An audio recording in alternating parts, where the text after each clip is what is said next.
Okay, so this next project is called FunText. The first thing we're going to do is we're going to be making a new file. So we're going to go to File, New Blank File.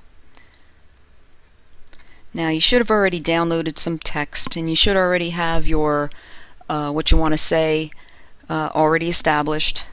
Now if your design has a lot of shorter words, you're going to make sure when you set this new image up that it's going to be taller than it is wider. If you have something that has a lot of words to each line, you may consider making the image wide. Okay, this is going to be a rectangle, so whether you want to hold the rectangle up and down or you want to hold the rectangle sideways, you have to kind of figure that out.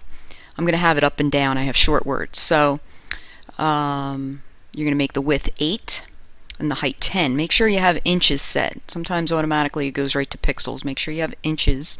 8 inches by 10 inches. Now if it was longer, you want to switch those two. The width would be 10, the height would be 8.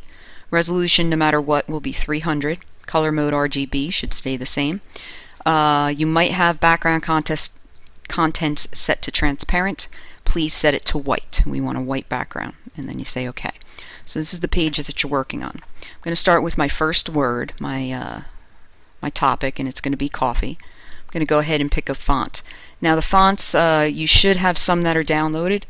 I would like you to use 2 downloaded ones, and I'd also like you to be responsible for the fonts that you are using, to know the names of them, and you're putting them in a Word document for me and you're handing them in. So the first one is Ravi. I'm going to use the text tool, which is right here. You're going to use the first selection right here. No need to go to any different ones. This is where you're going to be selecting your text, the type of font.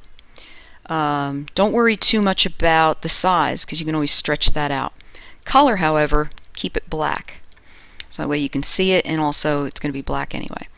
So you can see I went ahead and I just click to get a cursor, blinking cursor like a Word document, and I'm going to type my word. Okay, so my word is coffee. So as I said, I'm not really concerned about the size yet, nor am I concerned about the location, because I can always move it around just using the move tool. Now, when you start to lay this out, before you go ahead and what they call simplify the layer, a couple things you can do in just the text layer before you simplify it. If you want to change the font, now would be the time to do it. If you're not that fond of the font, if you'd rather change it, just like a Word document, you highlight it while you're in the text tool. You're going to find the font that you want to use.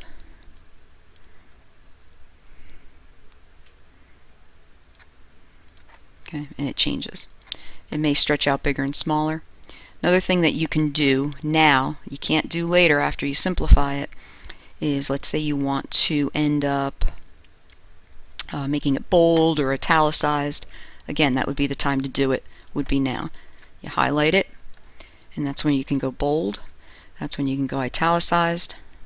Okay, so this is the way I like it. This is the way it's going to be. I'm going to go ahead and simplify this. I could still change the size and everything. To do this, you right click and you go to simplify layer. Okay, and you can see now it's no longer a text layer, but I can still change the size and such. Now I know I have 5 lines. Alright, there's coffee, and then there's going to be 4 other lines. You can see on the side and on the top of my blotter there's rulers, and this is helpful. To get them, you go to View, and rulers is right there. You can see I have it checked. If I want to get rid of them, I just check it again. This is helpful because you can see that you can use this as a guide, knowing that my image is 10 inches tall. If I want to split it into 5 sections, I know that each one's going to be about 2 inches, so I can use that kind of as a guide. You also want to make sure that your text hits the edges. It can go off even off the page. You want to be able to still read what it's saying. So you want it to be really, really crammed. Now it's at this point too that each layer should have spaces that you know, look at the white spaces. You want to be able to fill these in. You could see, imagine if I took the paint bucket right here, it would start spilling all over the project. So in order to contain it, what I can do is I could bring the letters together. I did this last week as a demonstration. What you can do is you can make a selection using the marquee tool that I'm using here, or the polygonal lasso tool, first of all I select one letter in the layer with the text and I go lay via cut. And you can see it cuts it into two pieces. I have the C and I have the rest of the letter, the word. And it's at that point you can take that C and you can move it closer. You can see it got cut off there, so I could stretch it out a little bit. So that's one way to get them touching. So then that way you can see this will be a space that can be filled in, this can be a space. Another thing you can do is that you can go ahead and cheat a little bit. You can use the brush. Make sure you have a brush that is not fuzzy. And you can set the size by hitting the brackets. And you can go ahead and on that same layer where your letters are, you can go ahead and fill them in. Okay. It shouldn't look too bad. I'm doing this kind of roughly and quickly, but that's another way you can do this. Eventually, all the text is going to be combined together, you know, including each line individually. Okay, so you can see the white spaces. If I go ahead and fill this in, I'll have nice, interesting spaces. Alright, so if I go to the next word, and the next word is awake, I'm going to go back to the text tool. I'm going to go ahead and pick a new lettering style. Let's pick something scripty.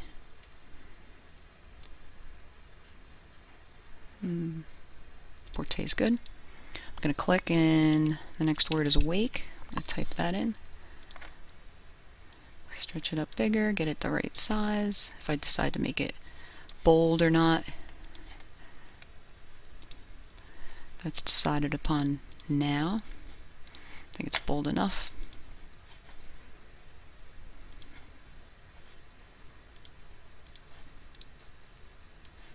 Yeah, I don't think I want it bold. I just want it regular. Okay. It's at that point that I can bring them closer together. It's okay if you can see the K is coming up on the coffee. That's fine, as long as you can read it. It's completely cool. And again, I'm going to have to join up some of these letters. I'm going to have to make sure it's about at 4. I'm going to bring it down a little bit because the K has that tail coming down. I'm really kind of lining up the letters. Alright, so that's pretty good. You can see where I'm probably have to kind of combine them together here. So the idea, you're going to keep going. I'm going to simplify this layer now.